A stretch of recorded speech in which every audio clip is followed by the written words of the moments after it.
Saya sebagai pengajar pengantar mata kuliah ilmu hukum yang akan pada kesempatan kali ini mengajarkan pertemuan keempat mengenai fungsi dan tujuan hukum. Demikian, terima kasih. Assalamualaikum warahmatullahi wabarakatuh.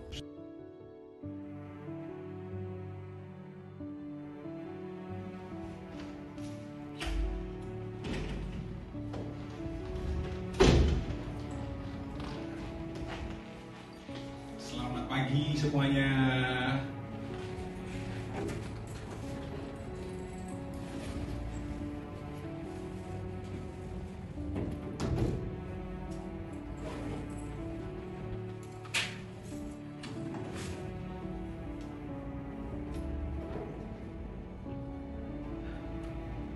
Bismillahirrahmanirrahim. Assalamualaikum warahmatullahi wabarakatuh. Waalaikumsalam warahmatullahi wabarakatuh. Alhamdulillah, pada pagi hari ini kita masih diberi kesempatan oleh Allah dalam tatap muka yang keempat ya, materi pengantar ilmu hukum. Materi pada hari ini adalah mengenai tujuan hukum dan fungsi hukum di dalam masyarakat. Sebelum kita memulai materi ini, marilah kita berdoa menurut agama dan keyakinannya masing-masing. Berdoa dimulai. Berdoa selesai. Sebelum kita memulai pelajaran pada pagi hari ini, saya absen dulu ya. Yang pertama, Ferdinand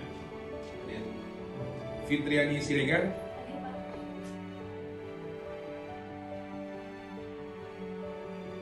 Sebelum kita lanjut ke materi pada kesempatan pagi ini, yaitu keempat, apakah dari pertemuan kemarin ada yang masih belum jelas dan mau ditanyakan? Pertemuan minggu kemarin kita sudah membahas mengenai manusia, masyarakat, dan hukum. Sedangkan pada pertemuan kali ini kita akan membahas mengenai tujuan hukum dan fungsi hukum dalam kehidupan bermasyarakat.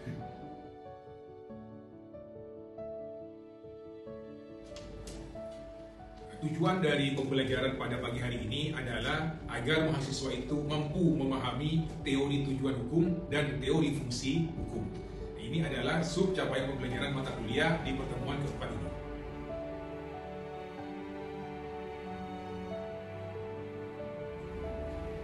Yang pertama, kita akan membahas mengenai tujuan hukum. Ketika ada seseorang melakukan kesalahan, pelanggaran di dalam masyarakat, tentu hukum itu harus bertindak. Karena kalau tidak ada hukum, maka kehidupan itu tidak akan pernah damai, tidak akan pernah aman dan seterusnya. Malah yang ada akan menimbulkan konflik. Disitulah hukum itu hadir. Ada beberapa teori tujuan hukum yang sudah dikemukakan oleh para pakar. Yang pertama adalah teori etis. Yang kedua adalah teori utilitas atau utilitarisme teori. Yang terakhir adalah teori campuran. Teori etis itu bahwa hukum itu tujuannya hanya untuk keadilan, semata-mata hanya untuk keadilan. Ini dipelopori oleh Aristoteles. Yang kedua, teori utilitas itu mengemukakan bahwa hukum itu harus bermanfaat bagi banyak orang. Tokohnya adalah Jeremy Bentham. Beliau pernah mengatakan bahwa the greatest happiness or the greatest number, bahwa tujuan hukum itu harus bermanfaat bagi sebanyak-banyaknya orang. Dan teori tujuan hukum yang terakhir ini adalah teori campuran. Banyak pelopornya. Yang pertama misalnya Profesor Dr. Mukhtar Kusumatmaja yang menyatakan bahwa hukum itu ya untuk ketertiban, untuk keadilan. Ada juga tokoh lain misalnya Utrecht, hukum itu untuk kepastian hukum. Ada juga Van Apeldoorn bahwa tujuan hukum itu hanya untuk hidup damai. Dan yang terakhir ada Profesor Subekti, tujuan hukum itu ya makmur dan bahagia.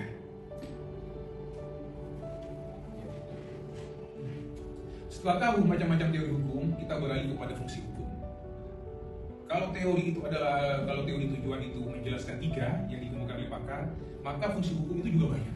Ya, misalnya keberadaan hukum dalam masyarakat itu yang tugasnya hanya menyelesaikan konflik, tentu tidak hanya semata-mata untuk menyelesaikan konflik. Hukum itu juga bisa difungsikan. Setelah tahu macam-macam teori hukum, kita beralih kepada fungsi hukum. Dan yang terakhir materi dari saya adalah mengenai fungsi dan tujuan hukum menurut Islam. Ya. Tujuan utama menurut hukum Islam itu hukum itu harus difungsikan sebagai alat untuk melindungi kepentingan hidup manusia yang bersifat primer. Yang bersifat primer itu apa saja misalnya? Itu harus melindungi kepentingan agama, hifz al-adin, kepentingan jiwa, al-nafas, kepentingan akal, al-aqli, kepentingan keturunan, hifz al-nasl, dan yang terakhir adalah melindungi harta atau hifz al-mal. Ya, ini kalau kita pelajari ini ada dalam maqasid syariah. Terus bagaimana fungsi hukum menurut Islam? Ada 4. Hukum itu harus difungsikan sebagai ibadah. Yang kedua, harus mampu amal ma'ruf nahi munkar.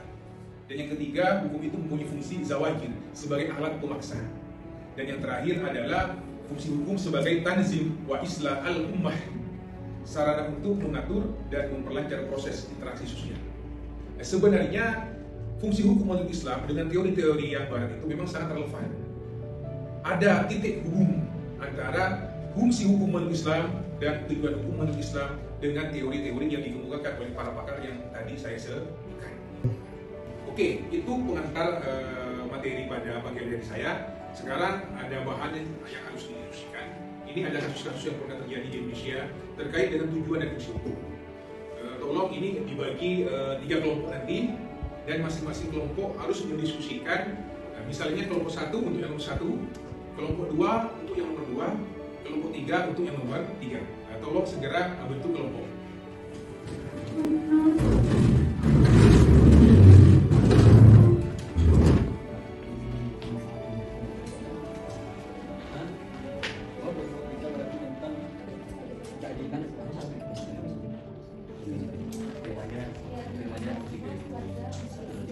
Yuk, silahkan kelompok 1 berdasarkan hasil diskusi yang dilakukan disampaikan kepada kami.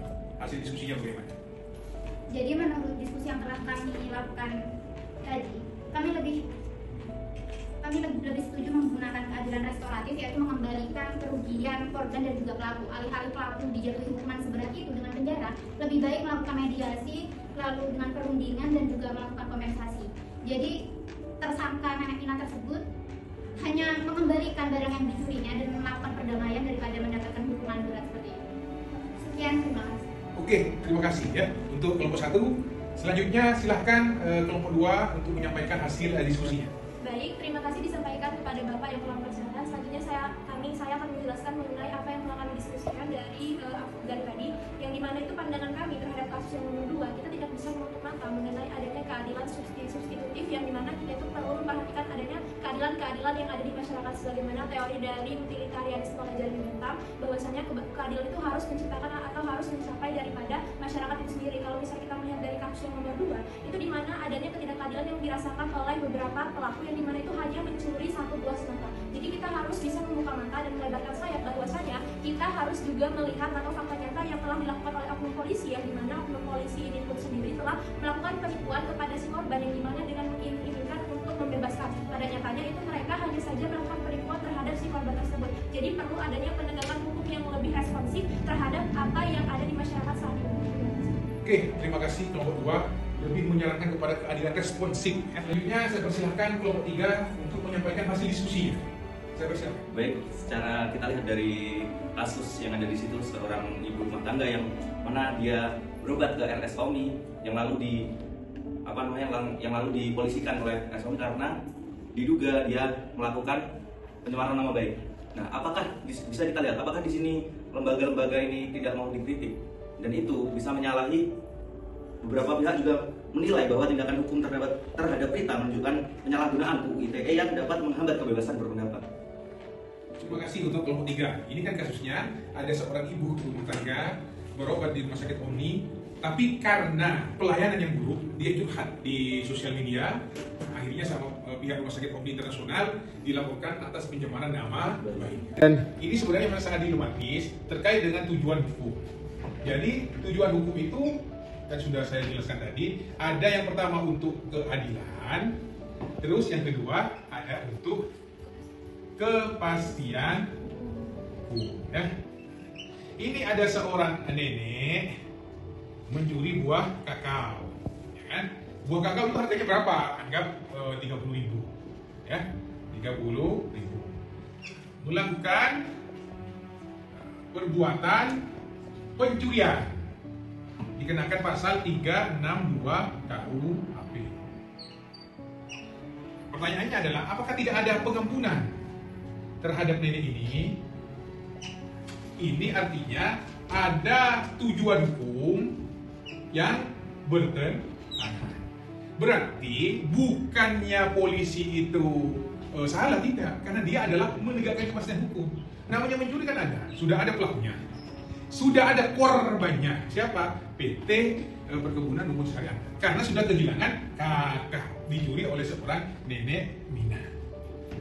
Jadi tergantung kita nanti ini beraliran yang mana, mau aliran positivistik atau mau aliran sosiologis. Ya, yang penting bagi kita adalah harus bisa mempertanggungjawabkannya, tidak ada yang salah. Ya, demikian juga terhadap yang kelompok 2. Kelompok 2 tadi ingin menyatakan kepada teorinya kemanfaatan, ya, Jeremy Bentham. Ya ini benar juga, tidak ada yang salah. Ngapain hukum itu harus ditegakkan ansi, sedikit-sedikit ditangkap? Bisa nggak melalui jalur mediasi? Bisa nggak melalui jalur non penal, bukan hukum? Ini supaya untuk memudahkan. Bayangkan kalau misalnya tetap dibawa ke pengadilan, tentu tidak semudah itu karena harus melewati penyidikan di kepolisian, penuntutan di jaksa, baru putusan hakim. Yang dicuri hanya 1 semangka. Harganya berapa? 30.000. Ya. Bayar untuk biaya sidangnya saja itu 150.000 sekarang. Ya, apalagi cuma harganya 30.000. Nih, ya, kita harus punya pandangan yang luas. Yang terakhir, kelompok 3. Ini tentang pencemaran nama baik melalui sosial media. Pertanyaannya adalah, apa ini benar pencemaran nama baik? Apakah itu hanya kritik? Ya, kritik yang ditanggapi berlebihan oleh RS Omni Internasional. Ya kan? Kalau misalnya mereka tidak merespon kritik itu, malah meresponnya dengan penghinaan, itu salah. Ya, makanya pasal 27 Undang-Undang ITE itu sampai sekarang itu masih menjadi pasal karet.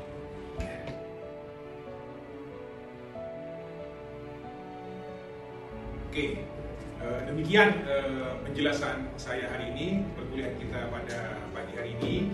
Sebelumnya, tolong buka di kalian masing-masing. Nanti hasil analisis kalian, tolong dikerjakan masing-masing individu, ya, individu. Nanti langsung diupload ke e-learning. Itu sebagai bahan evaluasi pengajaran saya pada pagi hari ini. Sebelumnya, untuk memperkaya tulisan kalian, kalian bisa cari tulisan saya di jurnal Risalah Hukum 2011, judulnya mengenai matinya hukum dalam proses penegakan hukum di Indonesia.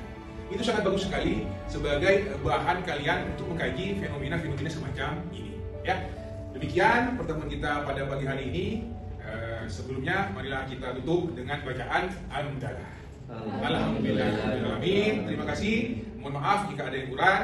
Assalamualaikum warahmatullahi wabarakatuh. Waalaikumsalam warahmatullahi wabarakatuh.